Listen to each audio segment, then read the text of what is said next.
Assalamualaikum warahmatullahi wabarakatuh. Perkenalkan, nama saya Anggi Bakti Pertiwi dengan NPM 19.398 dari kelas H, mata kuliah Hukum Ekonomi Syariah dengan dosen Ibu Tuti Rastuti, SHMH.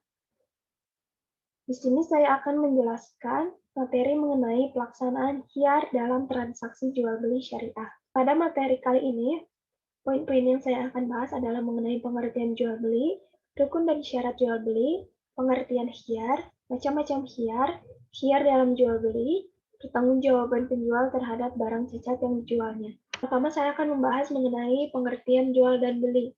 Lafaz al-bayu dalam bahasa Arab menunjukkan makna jual dan beli. Lihat dari segi bahasa, lafaz al-bayu merupakan bentuk masdar ba'a yabi'u bai'an mabi'a yang mengandung tiga makna. Yang pertama adalah tukar menukar harta dengan harta, yang kedua adalah tukar menukar sesuatu dengan sesuatu, yang ketiga adalah menyerahkan pengganti dan mengambil sesuatu yang dijadikan alat pengganti tersebut. Kemudian ada definisi al-bai secara terminologi atau istilah yang diungkapkan oleh para ulama.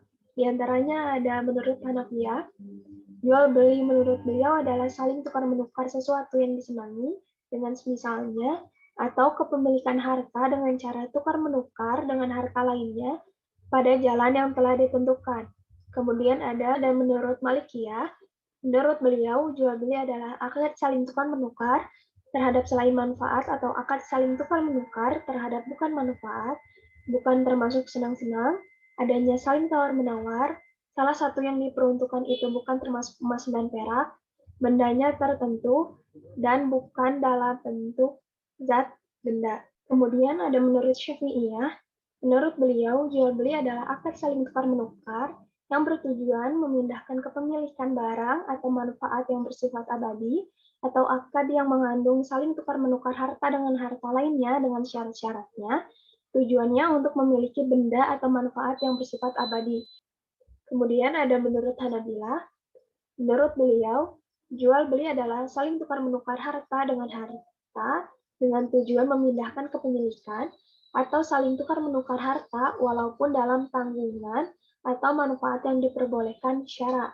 Bersifat abadi bukan termasuk riba dan pinjaman.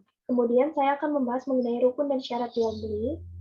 Rukun jual beli itu ada tiga. Yang pertama adanya pihak penjual dan adanya pihak pembeli. Yang kedua adanya uang dan benda. Dan yang ketiga adanya lafaz. Kemudian kita beralih ke syarat. Syarat terjadinya jual beli itu ada empat. Yang pertama syarat terjadinya akad atau iqad. Kedua syarat sahnya akad. Yang ketiga syarat terlaksananya akad atau nafaz.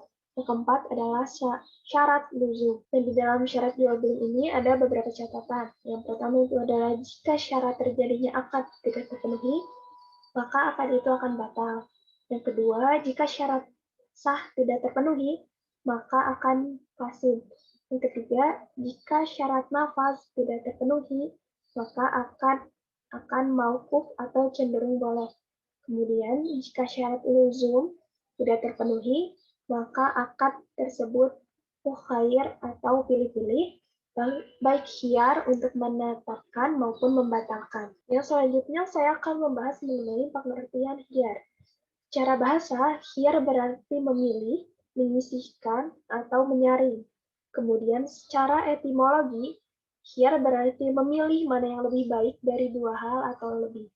Kemudian secara terminologi, menurut Wahbah Zuhairi, khiyar adalah suatu keadaan yang menyebabkan akid memiliki hak untuk memutuskan akadnya, yakni menjadikan atau membatalkannya, jika khiyar tersebut berupa khiyar syarat, aib, dan ru'yah, dan memilih di antara dua barang jika khiyar fa'id. Kemudian, makna khiyar dalam jual beli dapat diartikan sebagai hak untuk menentukan apakah perjanjian jual beli mau diteruskan atau dibatalkan. Kemudian saya akan menjelaskan mengenai macam-macam khiyar. Yang pertama ada khiyar majelis. Di dalam khiyar majelis, antara penjual dan pembeli boleh memilih akan melanjutkan jual beli atau membatalkannya, selama keduanya masih ada dalam satu tempat atau majelis. Yang kedua ada khiyar syarat. Khiyar syarat ini adalah penjualan yang di dalamnya disyaratkan sesuatu, baik oleh penjual maupun oleh pembeli.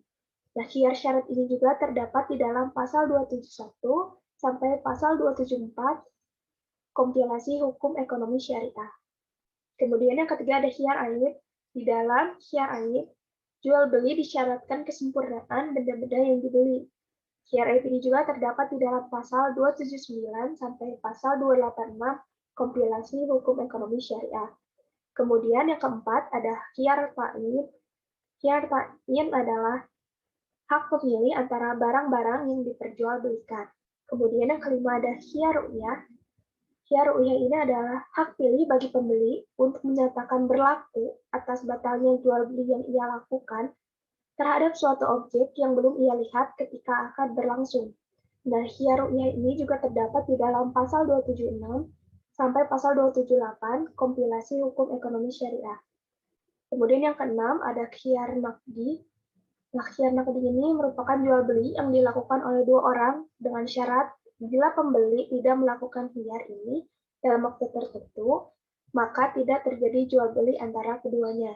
Nah, khiar naqdi terdapat di dalam pasal 275 kompilasi hukum ekonomi syariah. Kemudian yang ketujuh ada khiar wasf. Khiar wasf ini adalah memilih membatalkan atau fathah atau meneruskan jual beli pada saat ditentukan bahwa barang yang dibeli tersebut tidak sesuai dengan sifat-sifat dikehendakinya. Selanjutnya beralih kepada khiar dalam jual beli. Nah, adanya khiar dalam Islam pada jual beli merupakan suatu hal yang baik sekali bagi masyarakat dalam pelaksanaan muamalah. Sikap berhati-hati dalam membeli perlu bagi konsumen, sehingga terhindar dari mendapatkan barang yang tidak dikehendaki. Adanya kesempatan memilih untuk melangsungkan atau membatalkan akad jual beli akan terhindar dari penyesalan bagi pihak pembeli maupun penjual. Khiar akan membuat akad jual beli berlangsung menurut prinsip Islam, yaitu suka sama suka. Adanya hak khiar dalam pelaksanaan jual beli merupakan suatu alternatif untuk menggiring manusia agar tidak melakukan pemalsuan dan penipuan yang pada kenyataannya sering dipraktekkan demi untuk mendapatkan keuntungan yang banyak dari pembelian. Baik, yang selanjutnya adalah pertanggungjawaban penjual terhadap barang cacat yang dijualnya. Di sini saya bagi ke dalam dua poin. Poin yang pertama adalah pertanggungjawaban penjualan barang-barang cacat oleh penjual. Pada poin pertama ini, pertanggungjawaban penjualan barang-barang cacat oleh penjual dalam Islam dikenal jual beli baro'ah atau dengan membebaskan si penjual dari cacat barang yang dijual. Maksudnya, penjual tidak bertanggung jawab terhadap sesuatu cacat yang terdapat pada barang yang diperjualbelikan dalam setiap keadaan. Nah, jual beli Islam pada umumnya ialah jika penjual mensyaratkan bahwa pembeli harus menanggung semua cacat yang ditemuinya pada barang yang dijual secara umum, baik cacat itu diketahui oleh penjual atau tidak, disebutkan atau tidak, dan dilihat atau tidak. Maka dalam hal ini, para ulama berbeda pendapat dalam menentukan hukumnya. Ada yang menyatakan boleh, dan ada yang menyatakan tidak boleh. Kemudian pada poin kedua adalah urgensi penerapan prinsip tanggung jawab mutlak dalam melindungi konsumen produk barang cacat tersembunyi. Jaminan akan adanya tanggung jawab produk dari pelaku usaha yang berdasarkan prinsip tanggung jawab mutlak jika produk barang dari pelaku usaha menimbulkan kerugian terhadap konsumen, menunjukkan jaminan bahwa produk barang pelaku usaha yang beredar adalah produk yang aman, yaitu produk yang tidak membahayakan dan merugikan konsumen. Pelaku usaha harus menyadari bahwa kepentingan pribadi yang dipahami secara benar mengharuskan hasrat yang diingini harus dibatasi. Cukup sekian yang bisa saya sampaikan. Semoga bermanfaat bagi teman-teman dan saya pribadi. Terima kasih banyak atas perhatiannya. Wassalamualaikum warahmatullahi wabarakatuh.